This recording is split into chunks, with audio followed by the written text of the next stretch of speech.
Hey guys, welcome back to the channel. We got a ton of new content in NHL 22, and I want to talk about some of the stuff that they've been doing this year as opposed to previous seasons, so let's get right into it. All right, so just hitting it off, we'll look at some of these cards individually. The OHL champion Hamilton Bulldogs get their cards. Logan Morrison, Ryan Winterton, Avery Hayes, Nathan Staios. Man, I have a really hard time. I would love someone in the comment tell me how you say his name. X-H-E-K-A-J. I feel like it's KJ. Like, I have no idea. Marco Constantini.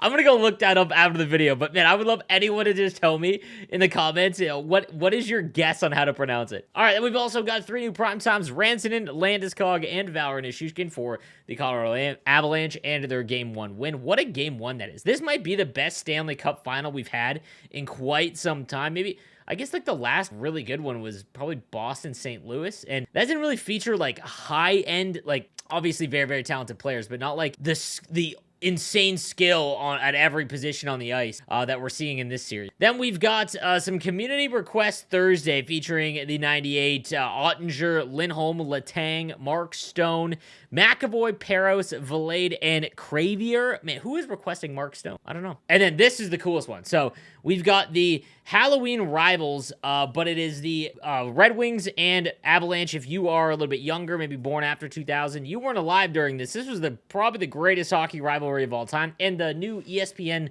60 documentary that's going to come out featuring this is going to be incredible. But we've got Mike Vernon, Kozlov, Draper, McCarty. Then we've got Lemieux, Krupp, Foote, and Patrick Waugh.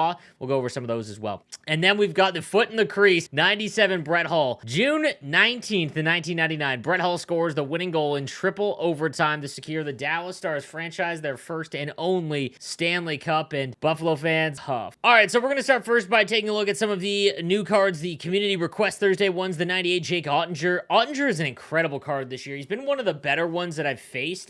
This one, however, 6'5", 99 everything essentially. Last stand and butterfly flex, so no post to post and no light work. Let me know. I'm a creature of habit. I really don't like switching goaltenders. I use like 5 throughout the entire year. I'm still using All-Star Pekka Rinne. For anyone that tries out this card, again, in the comments, let us know. Is this one any good? Is he awful? I have a feeling that no matter what, we went through an era of whoever the biggest goalie is the best. They made some adjustments in terms of attributes and things like that, and smaller goaltenders were actually usable, but now it's basically if he has post-to-post or not, and that's it. So I hope that that isn't the case with X Factors, and we're just going to go through this era of if they don't have post-to-post, they're useless, but let me know on this Jake Oettinger card. We got the 97 Elias Lindholm, who had just an incredible season. It's tricky and ankle breaker. If you watch my video from earlier today, there was like 7 cards that have this combo. I don't understand. Maybe it's just laziness. I have no idea.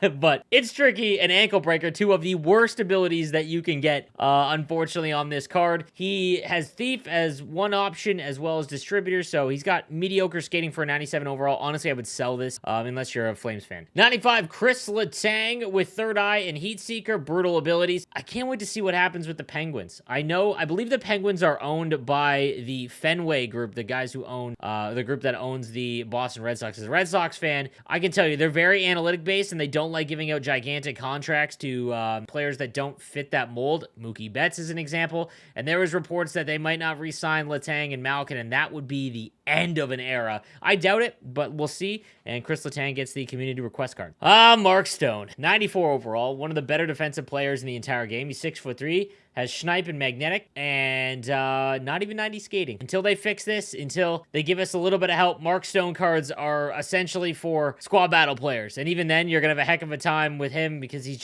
just, dang, man.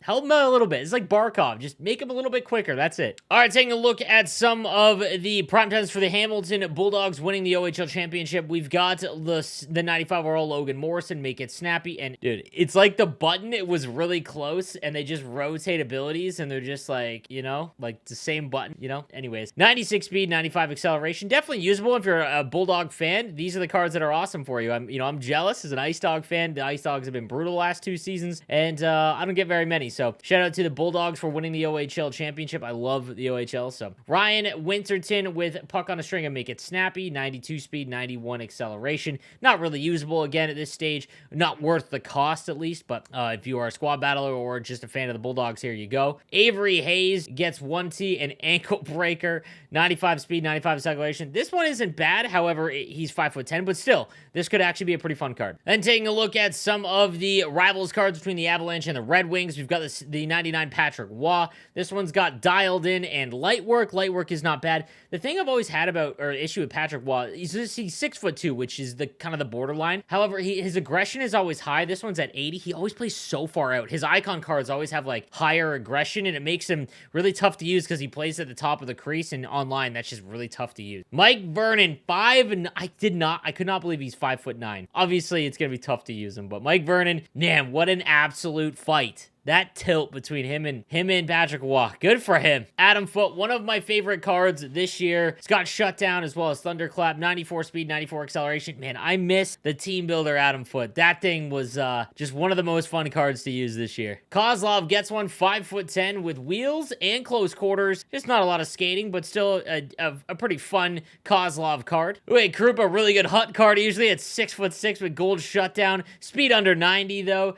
He does get distributors, so he can get up over to 91. I mean, again, if you're making an all Avalanche team or you're trying, you're a fan from the 90s, this is always going to be a good card just because of his size. There's the Claude Lemieux card, 6 foot with big rig and in reverse. He's got in reverse on a forward. I didn't even think about, yeah, that's a weird one. 90 speed, 89 acceleration on him. Darren McCarty, 6'1" with gold truculence and bouncer, 88 acceleration, 89 speed. Obviously not one you're going to want to use, but I kind of want to make an all truculence team and it'd just be kind of fun. Darren McCarty's like the all-time truculence guy. So guys, let me know what you think in the comments section down below. Excited to hear what your thoughts on the content. Make sure you subscribe if you haven't already. Give the video a like as well if you did enjoy it. All right, guys, I'll see you next time. Have a good one.